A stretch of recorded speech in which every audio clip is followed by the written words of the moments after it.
চীন পাকিস্তানের সঙ্গে জোট করছে না বাংলাদেশ। বাংলাদেশ, চীন ও পাকিস্তানের মধ্যে কোনো জোট হচ্ছে না, এমন মন্তব্য করেছেন পররাষ্ট্র উপদেষ্টা। তিনি বলেন, ত্রিপক্ষীয় কাজের উদ্যোগটি চীনের এবং এটি একেবারেই অফিসিয়াল পর্যায়ে, রাজনৈতিক পর্যায়ে না। ক্ষমতার লোভ শেখ মুজিবও সামলাতে পারেননি, আদালতকে আওয়াল। আওয়ামী লীগের অধীনে প্রকৃত ভোট হয়নি, 24-এ নির্বাচন ছিল লোক দেখানো। আদালত এমন মন্তব্য করে আওয়ামী লীগের ওপর ডামি ভোটের দায় চাপালেন সাবেক নির্বাচন কমিশনার হাবিবুল আওয়াল। বলেন, ক্ষমতার লোভ শেখ মুজিবও সামলাতে পারেননি।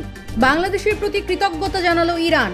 ইরানের বিরুদ্ধে সামরিক আগ্রাসনে তেহরানের প্রতি সংহতি প্রকাশ করায় বাংলাদেশকে ধন্যবাদ জানালো ইরান। ঢাকার ইরান দূতাবাসের পক্ষ থেকে জানানো হয় কৃতজ্ঞতা।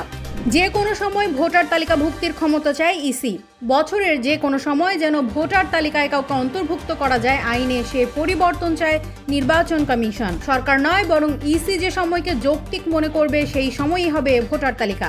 যুদ্ধের পর প্রথমবারের মতো জনসম্মুখে এলেন খামেনি, জাতির উদ্দেশ্যে ভাষণ। ইসরায়েলের সঙ্গে 12 দিনের যুদ্ধের পর প্রথমবারের মতো জনসম্মুখে এসে নিখোঁজের গুঞ্জন উড়িয়ে দিলেন আয়াতুল্লাহ আলী খামেনি। জাতির উদ্দেশ্যে ভাষণে ইরানকে চূড়ান্ত বিজয়ী ঘোষণা করেন তিনি। 2 বছরের চুক্তিতে রোনালদোর নতুন অধ্যায়।